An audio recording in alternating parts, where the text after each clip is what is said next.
Cieszę się ogromnie, jest to dla mnie zaszczyt i honor gościć Państwa na 6. Międzynarodowej Konferencji Naukowej na temat bezpieczeństwa w portach lotniczych i morskich.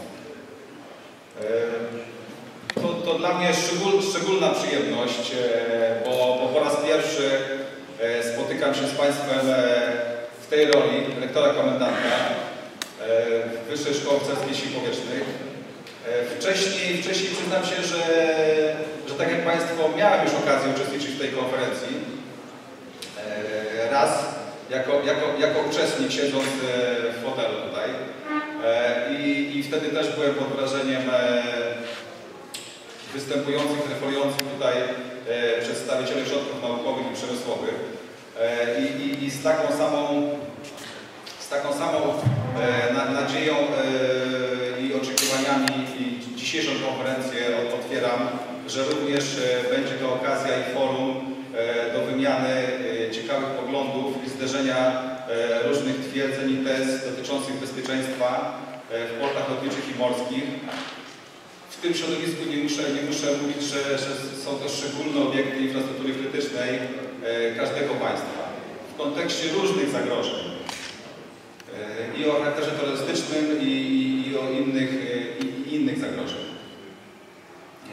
Państwo macie z pewnością, czy część z Państwa tą szczególną okazję do spotkania się już po raz 6. Tym bardziej domyślam się i sobie wyobrażam, że ta konferencja może być jeszcze bardziej owocna w tym względzie. Bo z pewnością te relacje osobiste też sprzyjają temu, że ludzie lepiej się porozumiewają i lepiej rozumieją. A to też z pewnością jest warunek tego, żeby dochodzić do lepszych wniosków i o bardziej optymalnych rozwiązań. Cieszę się, że patronem honorowym nad tą konferencją zechciał objąć dowódca generalny rodzaju Sił Zbrojnych, pan generał broni Mirosław Różański. I w tym miejscu witam przedstawiciela dowództwa generalnego, pana generała brygady Krzysztofa Żabickiego. Szanowny Wojsk Radiotechnicznych w Inspektoracie Sił Powietrznych Dowództwa Generalnego. Pozwolę sobie na osobistą dygresję na mojego kolegę jeszcze do niedawna z pracy w Inspektoracie Sił Powietrznych. Z tym większą sympatią witam pana generała w murach naszej uczelni. Miło mi też również widzieć na tej sali i przywitać byłego rektora, pana generała brygady pilota Jana Reichela. Jak również byłego prorektora do spraw wojskowych, pana pułkownika pilota Marka Bolinkę.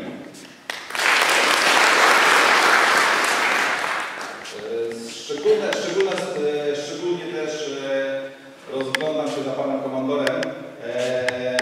Szczególnie też miło gościć nam przedstawicieli Akademii Marynarki Wojennej, która jest partnerem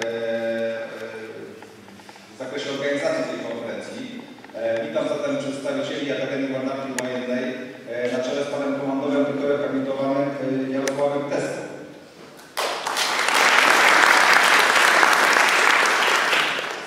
Pan komandor tam dalej się schowa, ale to rozumiem, że zgodnie z tą ewangelicką zasadą, że lepiej usiąść dalej i być poproszony o zajęcie bardziej eksponowanego miejsca niż usiąść za blisko i być proszonym o wycofanie się. Bardzo proszę pana komandora o zajęcie miejsca tutaj w pierwszym szeregu. Bardzo proszę. Ja tej zasady zaczynam się uczyć, bo rektorem komendantem jestem od pół miesiąca, więc też powołuję tej zasady. Kontynuując jeszcze wątek powitań, cieszę się, że jesteśmy w taktycznym gronie i że to zainteresowanie kwestią bezpieczeństwa w portach lotniczych i morskich nie ustaje i że są ludzie, którym leży ono na sercu i chcą będzie pracować. Więc bardzo Państwu dziękuję za przybycie. Witam w tym względzie przedstawicieli ośrodków naukowych, które w tej dziedzinie współpracują i są tutaj obecne w przedstawicielach. Witam zatem przedstawicieli ośrodków naukowych ze Słowacji, Czech, Włoch, Niemiec i Holandii. Witam przedstawicieli ośrodków przemysłowych naszych krajowych, które w tej dziedzinie się specjalizują. Proszę Państwa, tak jak wspomniałem, jest to na pewno szczególne, mam nadzieję, że nie wyjątkowe forum do wymiany poglądów w obszarze bezpieczeństwa portów lotniczych i morskich. Jeszcze raz pozwolę sobie na taką osobistą dygresję. Pracowałem wcześniej w Akademii Obrony Narodowej i miałem okazję być w zespole eksperckim, który wykonywał ekspertyzę dla portu lotniczego Warszawa-Okęcie w zakresie bezpieczeństwa i zagrożeń terrorystycznych. I powiem taką, może nieco nieskromnie, że z ogromną satysfakcją odbierałem później, doświadczając w porcie lotniczym Warszawa-Okęcie sytuacji, w których wnioski z zespołu, w którym pracowałem, zostały zastosowane. I widać, że ta nasza praca, taka czasami gdzieś tam przy lampce zapalonej przy biurku w ciemnym pokoju, przynosi efekty. Tak? I te fajne, wymierne efekty praktyczne komuś jest potrzebne. Czasami możemy mieć wątpliwości, tak? bo piszemy tomy książek, opracowań, czy one rzeczywiście czemuś służą takiemu unitarnemu. Naprawdę znajduje się ogromną satysfakcję i na pewno doświadczacie Państwo tej satysfakcji, kiedy rzeczywiście teoria przechodzi w praktykę. Życzę, żeby i dzisiaj, i jutro owoce Państwa tutaj prac, dyskusji, rozważań przyniosły praktyczne rozwiązania i dały Państwu satysfakcję z tego, co robicie. 6. Międzynarodową Konferencję Bezpieczeństwa Portów Lotniczych i Morskich uważam za otwartą.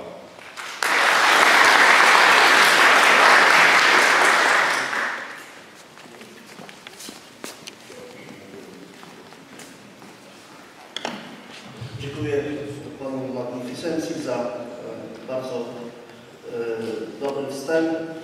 Proszę Państwa, nazywam się Radon Leski, jestem od niedawna też, podobnie może nawet krótszym stażem, jeżeli chodzi o dziekanowanie, dziekanem Wydziału Bezpieczeństwa Narodowego i Logistyki. Będę takim, można powiedzieć, komentatorem tego wszystkiego naszego zamieszania naukowego, którego dzisiaj doświadczamy. Witam jeszcze serdecznie wszystkich uczestników, którzy zdecydowali się na uczestnictwo w tej konferencji. Proszę Państwa, żeby nie przedłużać,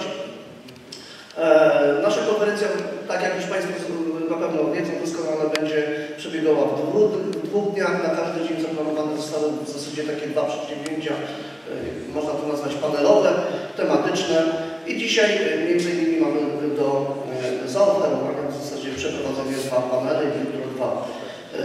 Proszę Państwa, do każdego panelu zostali wyznaczeni, poproszeni do przeprowadzenia paneliści.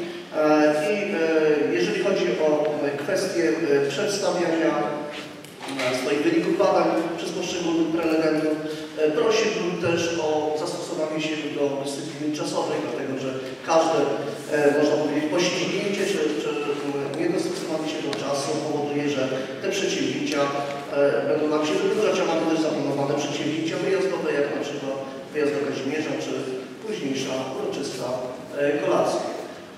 Proszę Państwa, pierwszy panel i w pierwszym panelu zatytułowano metody i sposoby zwiększania bezpieczeństwa operacji lotniczych. Jest to kontekst europejski. Dlaczego kontekst europejski? Dlatego, że przede wszystkim poprosiliśmy tutaj, skupiliśmy w tym panelu prelegentów z zagranicy, czyli spoza Polski, aby oni przedstawili swój punkt widzenia, swoje wyniki badań, podzielili się swoją wiedzą, no i która będzie niewątpliwie stanowiła, mam nadzieję, płaszczyznę do merytorycznej dyskusji, zarówno w czasie przewidzianym na dyskusję, jak również w tych dyskusjach kuluarowych, które są nieraz bardziej owocne niż te oficjalne przewidziane w ramach programu konferencyjnego. Proszę Państwa, dlatego też chciałbym zaprosić pierwszych moderatorów pierwszego panelu, pana profesora Jarosława Kozubę i profesora Jana Pila. I przekazuję Panu głos i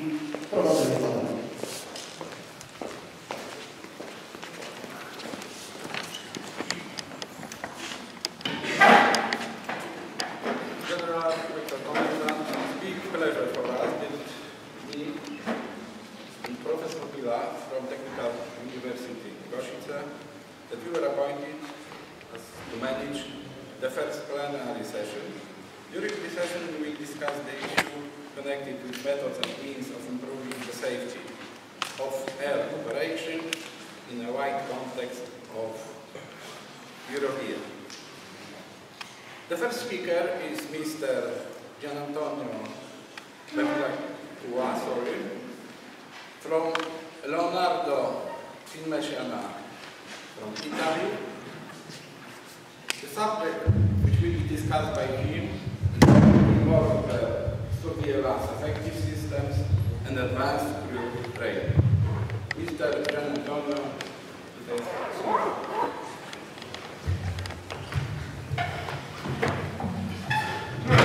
Okay, thank you. Thank you for Director for inviting me, and thank you for your questions to listen to me for 15 minutes. First of all, sorry for my English, but I have no time to learn your language in time. My name is Gian Antonio Bevilacqua. My company, as Professor Cosuba told, thank you, is Leonardo Finmeccanica. It's based in Italy. And my role is marketing manager for what concerns training and simulation for military aircraft. Okay, only 2 words to describe in synthesis my company. We are divided in 7 divisions, helicopters, in which is also located the PCL Sweden, based here in Poland, aircraft, aerostructures, Airborne Space System, my division, Land and Naval Defense System and Security Information, plus a certain number of subsidiaries and joint ventures. Okay, we are more or less 50,000 shares among the world.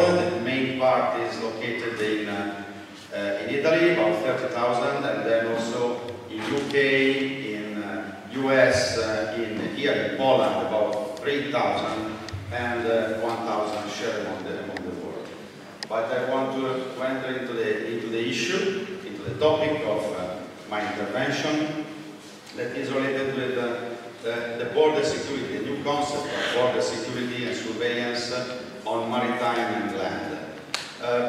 For sure, the capability for a country to survey and to detect potential threats among the borders or on maritime is now fundamental to assure a security for the country. Also, the globalization has the task to make easier the flow of people and goods among our nation and among all over the world, but it's necessary to identify those instruments for automatic controlling and survey our countries in order to avoid, for example, illegal entries or people of goods, and also to detect potential threats coming from the terrorism. For example, the migrant route is a problem that all the European countries have in this period, and also the Frontex, European agency that is based here in Varsavia, is encouraging the use of new instruments like the unmanned system, the remote piloted systems to surveil, to be added to the already existing instruments like the detection through satellite and so on. Even if there are no regulations already agreed among our nations to permit the flight of this instrument, a lot of countries are now experimenting these systems in order to make them a new instrument for the surveillance. I want to enter now in describing which could be, from our side of course, the solution. Leonardo Finmeccanica has 20 years experience in this field, has developed a lot of systems and a lot of sensors able to detect and to analyze whichever kind of threats. I can show you in this slide in synthesis, which can be a full portfolio, ranging from the small aircraft that also Poland has already, composed by small aircraft devoted to survey small areas or points. Then we have tactical unmanned vehicles, both rotary and fixed wing, and we arrive to the system able to patrol large sea areas. The most known among the world system we have developed is the Falco, that is a fixed-wing aircraft managed by a ground control station. We have in two different versions, the Falco Evolution, and it can perform whichever kind of mission. Also in fully automatic mode. It can take off and landing and perform the mission also fully automatic, in automatic mode. The Falco has an endurance about of 14 hours in flight and can load, the payload is about 70 kilos. The Falco Evolution increased the performance and has plus 20 hours in flight and 100 kilos of payload that can be shared in 3 different kind of sensors, 3 different payloads, which can be the potential mission to which this kind of instrument is dedicated. For sure, the fire management, to identify the source of fires, for example, homeland security, peacekeeping, law enforcement, search and rescue, border control, naval traffic control, littoral security, environment monitoring. In other words, all the tasks that require the use of a suite of sensors to detect threats. In particular, the Falco Evolution, with lasting 20 hours of endurance, can detect, localize, identify, and track whichever kind of vessel or ships of whichever nature in a large maritime area. Okay, which can be the suite of sensors that can be used and installed inside on this kind of aircraft. We can range from the hyperspectrum that is devoted to identify the nature of the ground or of the sea materials, electro-optic system, of course, for infrared, daylight cameras, night vision cameras, and so on. Multimode radar, synthetic aperture radar, or ground GMTA, electronic system measure or electronic intelligence systems to detect electronic signals, command system, communication intelligence to detect communication coming from the ground for our other systems, and ISO system. And they can operate in whichever kind of weather condition, of course, in night environment, in clouds, in smog, in fog, in smoke, in whichever kind of condition, obviously depending on the suite of sensors we want to install. Okay, this is a sample of the typical target detection range for the Falco. We can identify life raft, we can identify immigrant ships, and we can arrive up to more than 110 nautical miles to detect whichever kind of vessel. We are using the Falco also under the flag of the United Nations, in this case in the Democratic Republic of Congo, where the Falco is used to detect threats coming from the terrorism in that country. This is the new solution we are developing here in Poland, in PCL Switnik, that is the Solo, You see, that is an unmanned version of the helicopter, the SW4, and the range of mission that it can perform is various, from intelligence, reconnaissance, surveillance, of course, both in land and naval environment.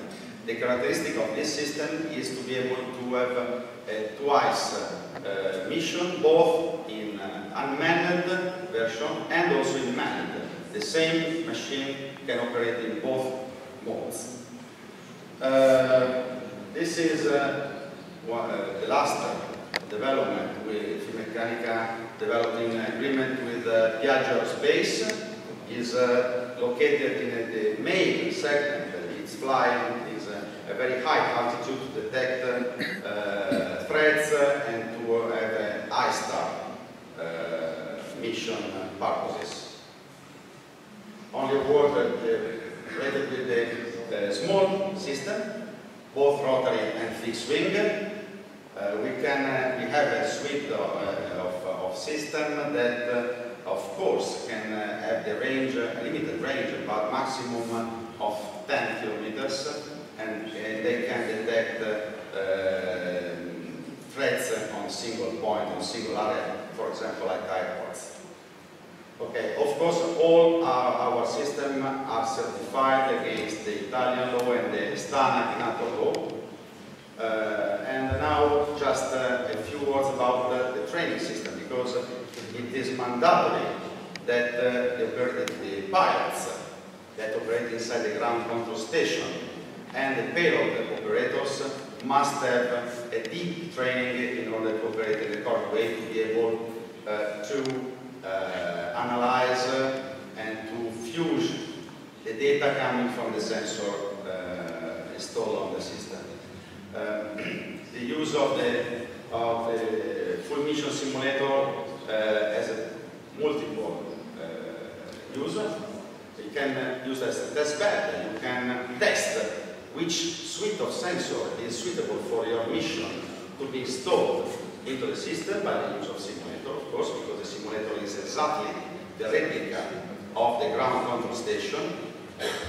And also it can be used for briefing or debriefing activities. You can perform in advance the mission you have scheduled with the same sensor and the same weather condition you will find during the real mission of the aircraft, in order to check the best composition and the best solution for the planning. The pilots and the payload operators operate in the full mission simulator in the very real environment, exactly the replica, both for the application software, both for the hardware of the ground control station, so the training is effective. Okay, in that slide, the previous slide, you saw the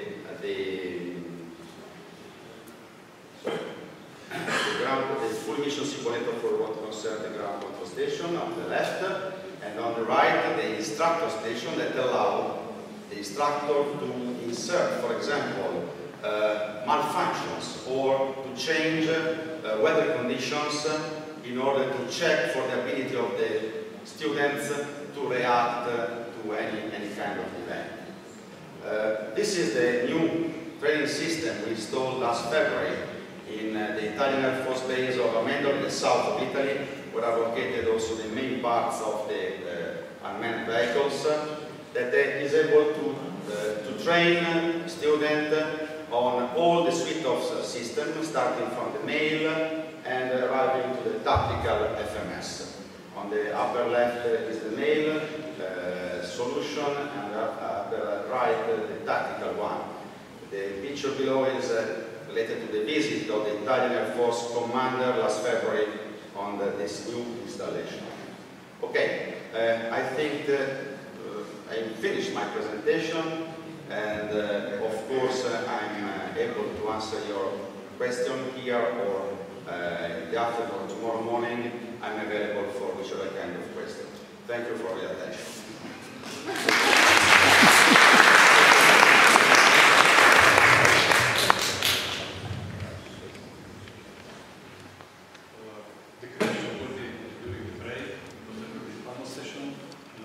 this time, during this time, to be asked by some people who are interested in this topic. Because it was very interesting. Yes, specialist. Thank you very much. I hope that you can give some questions. Okay, thank you. Bye-bye. Ladies and gentlemen, the next speaker is Mr. Kuker, and he will speak about aviation radar and risk mitigation. I would like Mr. Kuker, please take your place. He's not present? Okay, so I have to take his place. This is my presentation. Ladies and gentlemen, this presentation will be done by Professor Pila, prepared by PhD Michał Kowaniec and PhD Peter Korba from University of Technology in Košice. They will discuss the subject connected with changes in direction in aircraft systems safety. Good morning, ladies and gentlemen. I have already been introduced by Professor Kozuba, but I would like to add that my mother faculty is Faculty of Aeronautics, Technical University of Košice, but I'm also the member of the Faculty of Transport, Celsius University of the Technology in Katowice. As Professor said, I would like to inform you something about the challenges and directions in aircraft system safety. I will speak a little bit about some technologies which are applied to improve safety in aircraft systems. I will speak about monitoring of helicopter transmission system because I have provided a little research in this area, and about some technologies. There is a lot of technologies, but I would like to mention the integration and redundancy of aircraft system, which is applied a lot of new aircraft. So, when speaking about aircraft systems, we should start with a little history. It means that older aircraft, and maybe nowadays aircraft, they are based purely on mechanical interconnection between components. For example, flight control system is a typical example where there was used this mechanical interconnection between control stick, for example, and control surfaces. There were some linkage which was based on mechanical interconnection, like push-pull rods or cable system. But now we can go to the present time. There is totally different in aircraft systems. Now we can speak that nowadays aircraft systems, they present the peak of human achievement. Because in these systems are introduced many other components, hydraulic components, pneumatic components, electric, but mostly electronic components, which are represented by computers. On this picture you can see that there is information-based integration, which is among mission systems. This is the weapon systems, or military systems, avionics systems, and vehicle systems. And there is strong physical integration between airframe and vehicle systems. But I can say it's not true, because this information-based integration now also goes to the airframe system. A lot of part of airframe is monitored by computers. I will speak later about this integration. There is a lot of systems. We can speak about political system, educational system, and other systems, aircraft, airframe systems.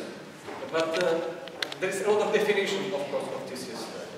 But the definitions I'd like maybe now to present maybe is common for all systems. It means that the system is a network of interactive and independent components that form some integrated unit or integrated assembly of all these elements, and there is some relationship between these elements. But when I'm speaking of elements, I am always speaking about some parts, mechanical, hydraulical, electronic, and so on, but also the man is the member of the system.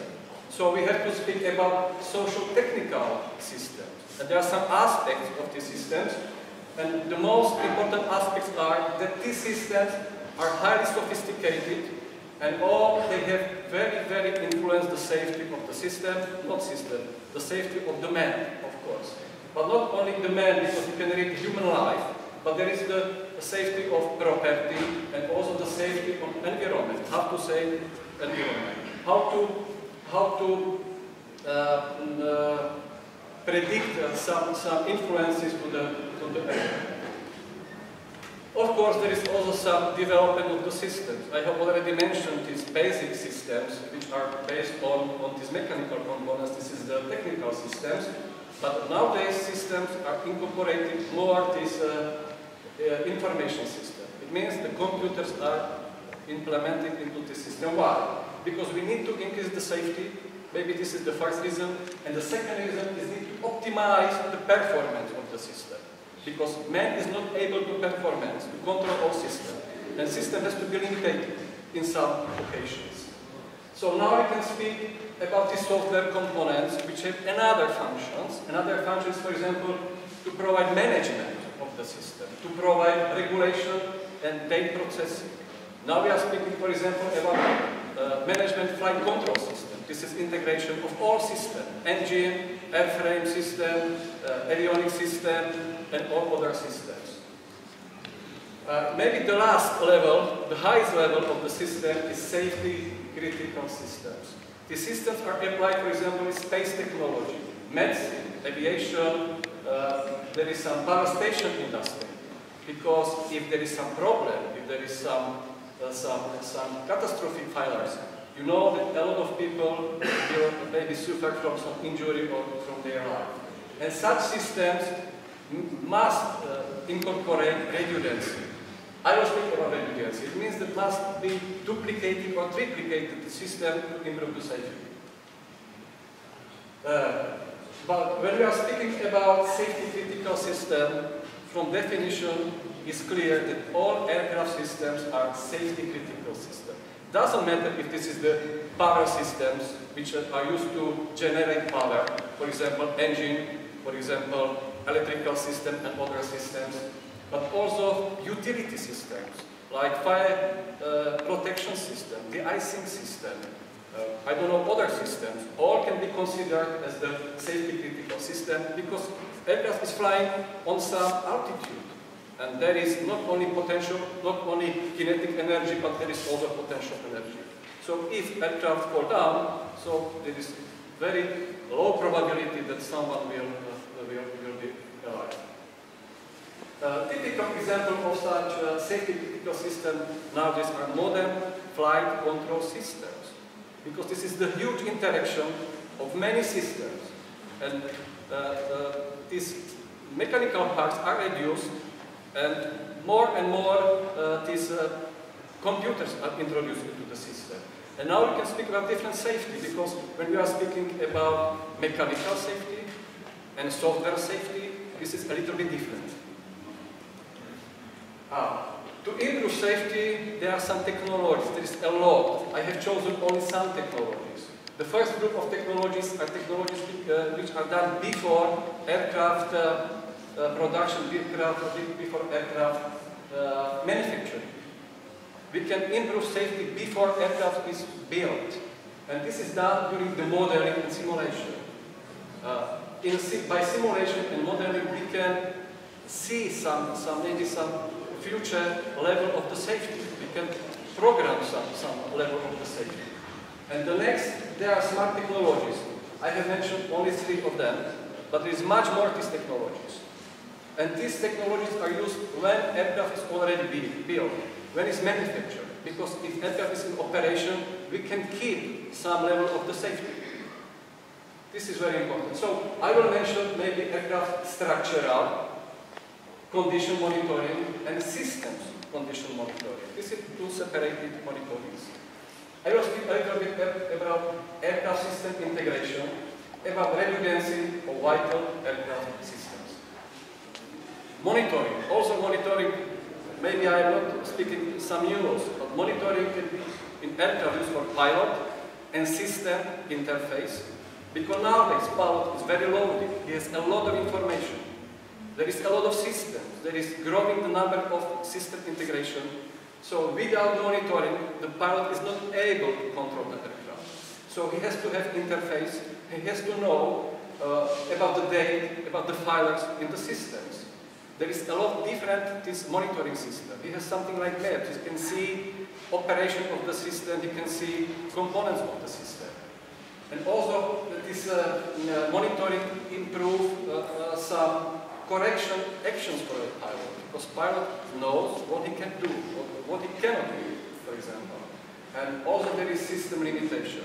To speak about system limitation, maybe it would be very large to speech, because there is some different philosophy of many aircraft manufacturers. For example, Airbus has hard flight envelope limitation. It means that the pilot is not able to overcome some limits. But Airbus, Boeing philosophy has different, because there is soft limitation. It means if there is some critical situation, the pilot can override the system and he can control the aircraft. But this is only in emergency situations. And the second group of monitoring is connected with predictive maintenance and also with condition monitoring, which is used during the aircraft maintenance to improve safety. Maybe not only safety, because we can reduce the cost, for example. We can reduce downtime of the aircraft. A lot of different factors which are influencing the aircraft operation. Yeah, I have mentioned that nowadays there is monitoring not only the systems. We can monitor also the airframe, wing, fuselage, landing gear, for example, and other parts. This is something maybe new, and the system has some similarity with human body, because we have a lot of receptors. If we have some problem, if we have some pain, we can recognize this by our brain and go to doctor. And the same principle is used on the aircraft. You see there is a lot of these sensors. For example, on the wing, during the flight, there can be some movement of the wing because of wind shear, for example, because of gas. And this is very dangerous situations. It means that this information about the movement of the wing has to be sent to the computer, from computer to the power control unit, and there is some operation of this flight surfaces to correct this deflection, for example. Yeah, monitoring of helicopter transmission system. I implemented a little bit about this system because I have provided some research in this area. And this is the specific system of monitoring, because as you know, helicopter is the collection of rotating parts. All transmission system is the collection of these parts. There is this power is transmitted from engine through some shafts, through main rotor, tail rotor, gearboxes, gears, and many other parts. And it's very difficult to replace to double such system. For example, double transmission system. So there is used monitoring of the critical component, rotating components. The most critical component or the unit is gearbox and rotor, because we can provide tracking of the rotor during the flight, also during the maintenance. And this system is based on vibration diagnostic. And this system enables this helicopter or the pilot to provide automatic monitoring of data acquisition. All these data are put to the computer. They are stored in the computer. Pilot has information about the situation, about the health of the system, about the condition of the system. The next, there is failure identification. This is the problem with main rotor. There is not right tracking of the rotor. There is the problem with this gear and other systems.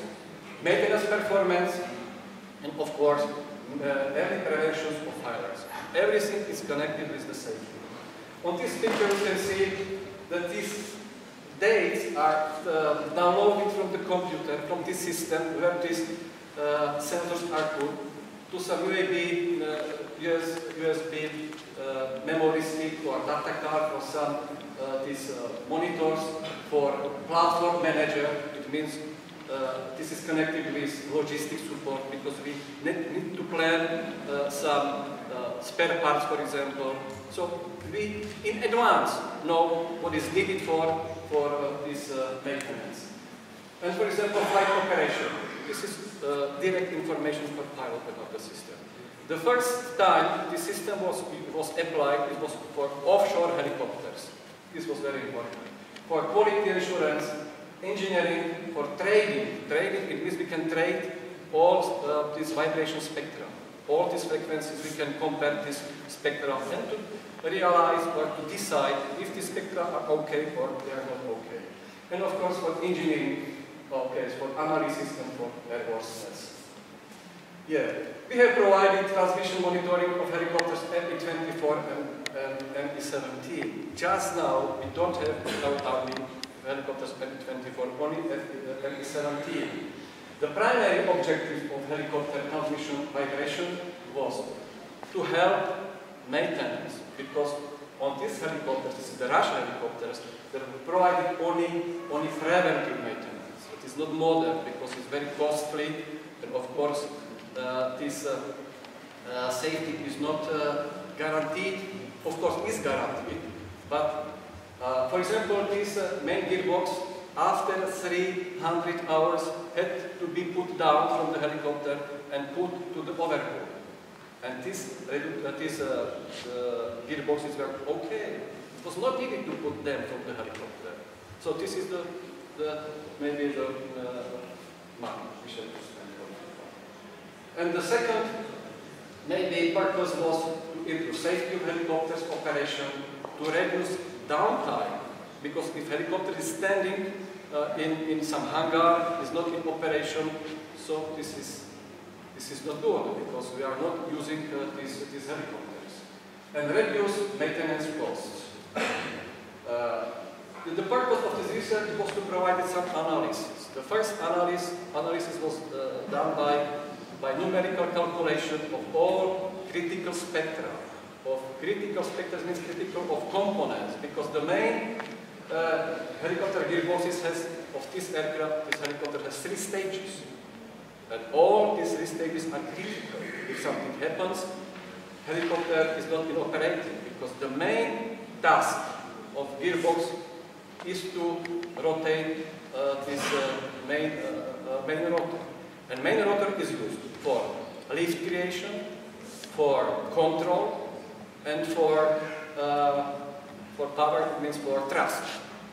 If something happens with this gearbox, so it's really a problem. So we have to monitor. There is maybe 1,000 rotating parts which we monitor. And the second analysis was provided directly on these helicopters, on the real helicopters at the airbase in Prešov. And after that we have elaborated design methodology for gearboxes frequency measuring, and also we have created database for the next comparison of the next spectra which can be measured during the maintenance procedures. On this picture you can see this first analysis, you see this table, because we have to calculate, we have a cutaway at the faculty, so I had to calculate how many, for example, this is there, all these gears. And after that we put some kind of table with gears. But the second task was to provide real measurement of these spectra. And we were very satisfied because it was very precise, very accurate, these spectra which were monitored with this calculated spectra. And of course there was a lot of analysis, but also we have provided some comparison of spectra of similar helicopter gearboxes with different working hours. You see there is some almost new gearbox with total 7 working hours, and there is this one 1,400. And we compare all this in all axes. And there is some very interesting conclusions. And of course it was very clear that such helicopters, they not to be put down from the helicopter and sent to the overhaul, because they could work much more longer. And there was maybe opposite situation, that the after these gearboxes, after overhaul, they had worse characteristics than gearboxes which has, for example, 200 or more working hours. Yeah, this was about the helicopter monitoring. Now I will go back to the fixed wing aircraft. The next technology is applied for aircraft system safety or airframe system safety is integration and redundancy of aircraft systems. This integration, it means this is the process of joining many these components, mechanical and other components. And this integration can be in horizontal direction and also can be in vertical direction. And both these integrations are applied in modern aircraft. For example, horizontal integration is used in Airbus and many other aircraft because you have 3 hydraulic systems. There is green, yellow and blue. Not red, that is my mistake. Green, yellow and blue. And vertical integration means that now allow hydraulic system or environmental control system doesn't exist because the systems are in integration with other systems. So this is the maybe vertical integration. For example, environmental control system, this is the integration at least maybe 4, 5 systems. But this integration can be on the component level. For example, hydraulic system. We have 3 systems. You will see each system may have 1 up to 3 another these hydraulic pumps. And this can be powered by engine, EDP, engine powered pumps, or electrical and other types of these pumps. On this picture, we can see this integration. This is from Airbus for trim-level horizontal stabilizer control. And you see, normal is used this electronic control. You see there is computers, and there is hydraulics system, there is green and yellow. If one fails, another is ready for continual operation. And if electronic unit fails, hydraulic system fails, there is mechanical unit. It means the pilot can safely land the aircraft if everything goes okay. The next is redundancy. All systems which have some level of integrity, they must have redundancy. Can you imagine there is hydraulic system, mechanical system, electronic, electrical system. We want the system fails. So all the system will be out of the order. So it means each of the system has to have some redundancy. There are some sensors, computers, electronic units, hydraulic units, and there is power control unit. Now I would like to show this redundancy of computers which are on the Airbus aircraft Airbus 320. You see, just for control, there is 7 computers and extra 2 computers. Altogether, 9 computers. And they are divided. Primary computers, secondary computers, master computers. And these computers, they have different, for example, different software. Not the same, because if one same gives some problems, all other may have the same problems. These systems are made on computers in different companies. This is also some aspects of safety. Now, very quickly to introduce this hydraulic system. As I mentioned, there is 3 hydraulic systems, and you see there is at least 7 hydraulic pumps. There is first engine-driven pump, there is ram and turbine. If all systems is off, there is a turbine which is downloaded or is put into the stream of the air, and by rotation of this propeller there is some power because it's powering, for example, hydraulic pumps or electrical generators. There is on the right side, there is hydraulic system of this aircraft. You see that all of these controls, they have redundancy at least 2 systems. You see, for example, left aileron, there is blue and green hydraulic system. If one fails, another is ready for operation. And also we are speaking about the mechanical. Thank you very much. For mechanical, the system that there is also some duplication of the systems. You see there is outboard ailerons and inboard ailerons. If one fails, another. But of course they have another also function, because one is high speed, another is low speed. And these ailerons are used not just for control, They have many other functions. They can be used, for example, as a flaps, as the air brakes, for example, and so on. So this is also a kind of redundancy of the systems. And now we can see all these systems, this integration. This is the radar control of the aircraft, Airbus. There is components, this computer components. There is hydraulic components, other control units. You see, there is yellow hydraulic system, green and blue hydraulic system. There is very low probability that system totally fails. Very, very low probability. And if fails, you see, there is mechanical control. What to say in the conclusion? Maybe it will be something like a revision of what I have already mentioned. In recent time, communication between man system and system was based on physical integration. Also, mistake filers were connected with mechanical parts. Nowadays, we are speaking about software platform. I cannot imagine what can be next time if there will be some new problems with the systems. In the aircraft, there is a rapid penetration of computers into airframe systems as control system. For example, landing gear has also computers. There are entirely new failure modes in aircraft systems. Damage occurs not just through physical effects, but also through removal of service or damage to information.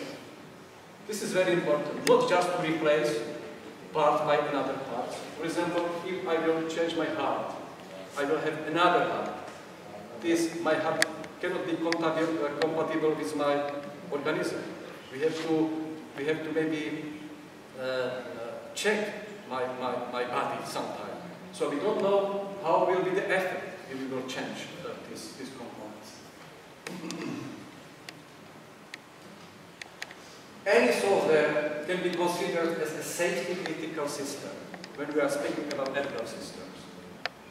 I cannot imagine any system which is not critical system. I try to imagine the icing system, ITIC system, and other systems.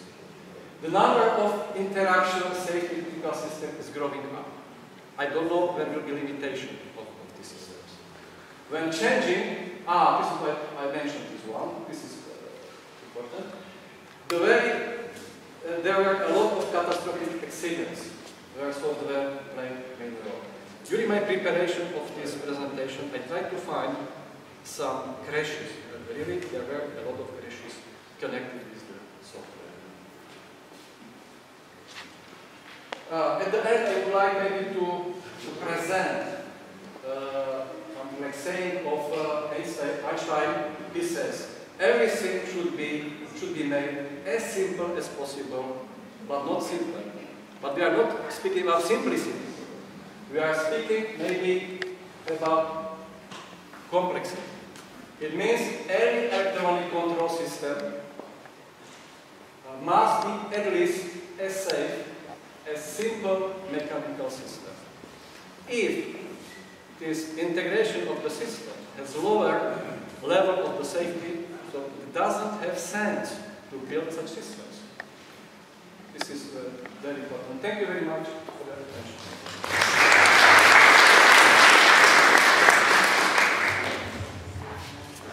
Thank you very much, Mr. Pila. Ladies and gentlemen, as far as I know, unfortunately, Professor Stanisław Szabo hasn't arrived yet. It means that we finish earlier the first part of our plenary session. Our proposal is to start poster photo session. Posters which will be presented during this session were prepared by two institutions, representatives of two institutions. The first one is Bundeswehr German Information Center and University of Technology in Košice. The first poster, reducing bird strike risk by real-time radar tracking of bird migration was prepared by Nadina Klauke, PhD. Are you present? Yeah, thank you very much. The second one, ecological bird population management in German military airfields. It was prepared by Major Livia Beck. Are you present? Sorry. Thank you. The third one, handling dangerous goods by air. This poster was prepared by Jan Roszlasz, PhD. Sir, represent, thank you. And the fourth one, flying laboratories at University of Žilina. The last poster was prepared by Andrzej Nowak. Professor Andrzej Nowak, PhD. Are you present, sir? Yesterday was present. I think that you are present, sir. Okay, it means that we can start this session. My proposal is to, because you can see this poster behind of you on the left side, you can see posters prepared by representatives from Germany, and on the right side from Slovak Republic. My proposal is to start this session, and we will have 40 hours to familiarize with this poster, to discuss the subject which they are about. It means that we will meet again here 20 to 11. Now, maybe there will be time for questions, because there is no possibility to answer questions. So if you have any question to speakers, please, you are welcome. Sorry, sir, we will have time for questions. Oh, sorry. Poster photo session. I'm not going to do that. Sorry. Okay. Please, Dr. Nadine Major Liba, PhD Jan Rotas, and Professor Novak, I would like you to introduce your posters to familiar us. Thank you very much.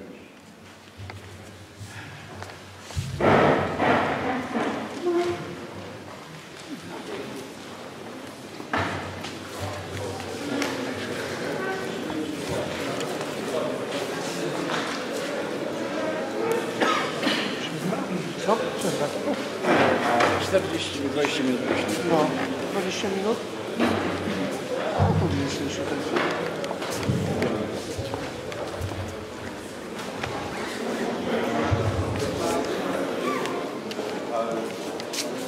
To sobie te prezentacje? Dobry. Oni mają potrzeby, tak?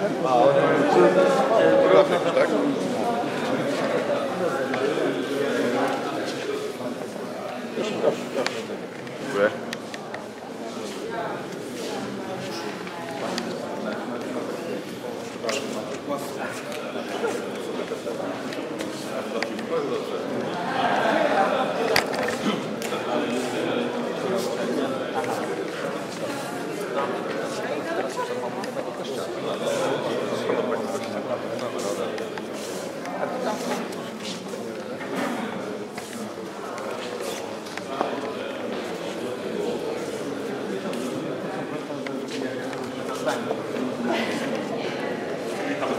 Dziękuję.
Były dyskusje.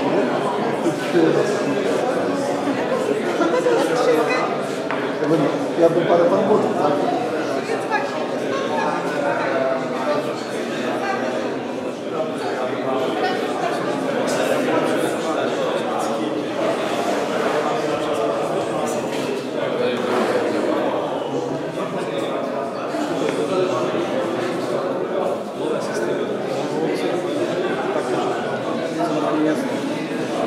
A ja hovorím tak, jak mobil.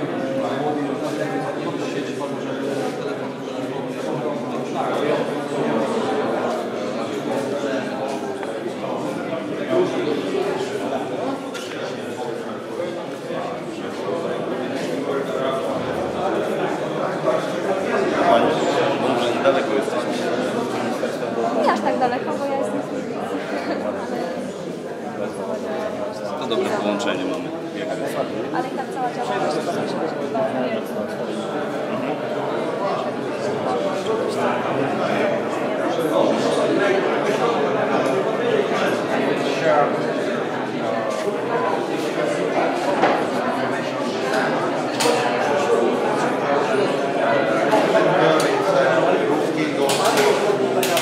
Fine. Okay, so going for whatever. But in this case, if any.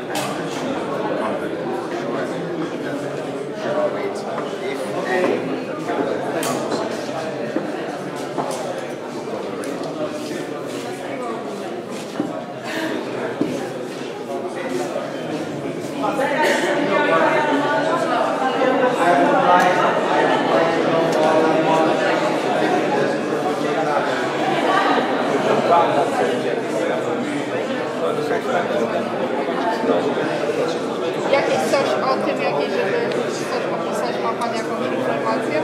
No mamy między innymi informację,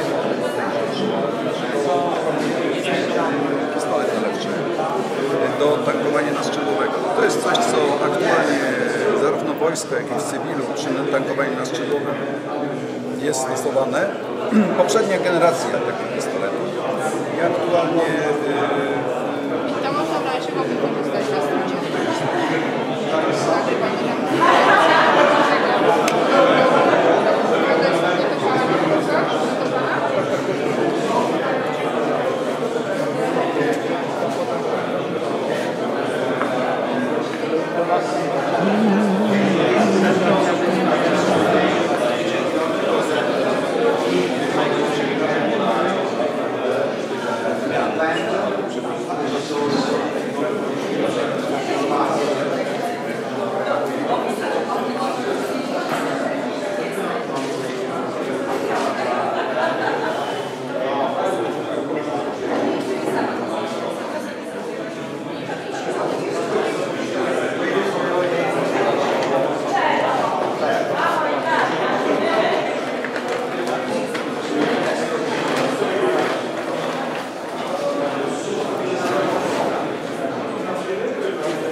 I have one question to Mr. De Antonio.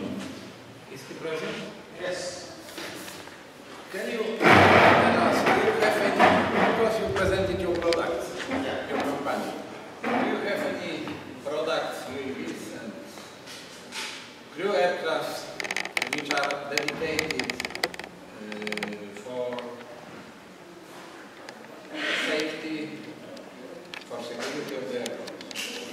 What do you mean on security? Which field? I think about the field of security of the aircraft. Of the aircraft? Of the aircraft?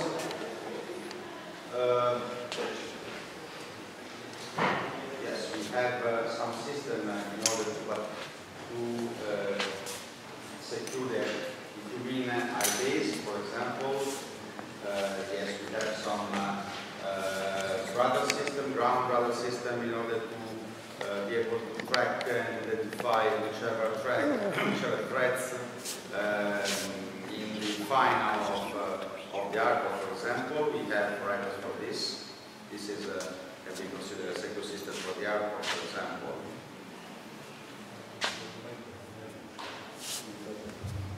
Please, if you have some other explanation of this question, please take this microphone. Okay, okay. Do mikrofonu, żeby... O, właśnie.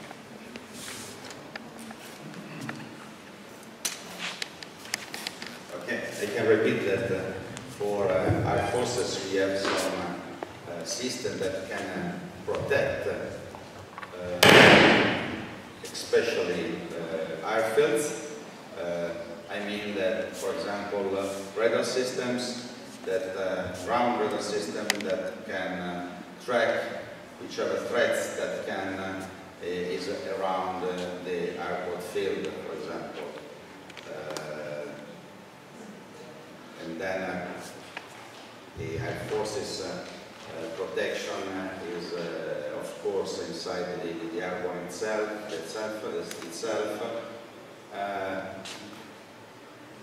I think that the capability to survey and to track whichever kind of threats around the airport and around not only the airport but also the area of intervention.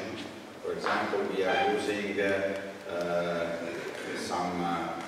Italian Air Force is using also unmanned vehicles in the theaters of like Afghanistan in the past and others to survey hospital, mission headquarters and so on through the use of the unmanned vehicle.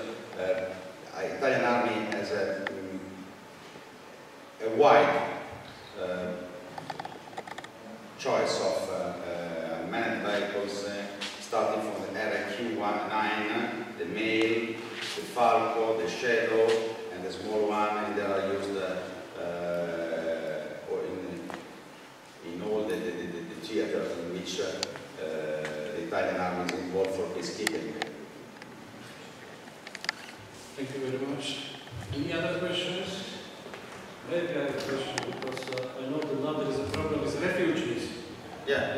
Are you monitoring these refugees who are coming to Italy or not? Okay. Do you have some experience? We monitor this both for unmanned vehicle and with aerial systems with a lot of sensors installed. We have the Coast Guard in Italy that use some system provided by us on aircraft, the ATR-42 aircraft, and we are monitoring for sure the flow, the migration from Africa, of course, due to the geography of Italy over the sea mainly. And this is, for sure, the monitoring is performed. Then we can identify not only the migration, but we are able to identify those people that help the migrants to arrive in Italy and the people that take money from these migrants to move this. We receive more or less 3,000–4,000 of immigrants each day. Each day. Up to now we are about 100,000 and more than 100,000 the first 6 months of this year. And the problem is that how to solve the problem altogether about this big problem of Europe, yes. But we use mainly surveillance system through the units, the sensor mounted on the aircraft on the Mediterranean Sea.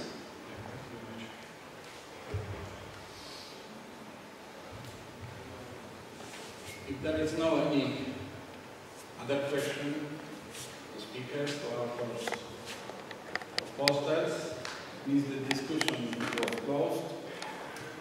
Now I want to invite you to take a photo. It will take place in front of the palace.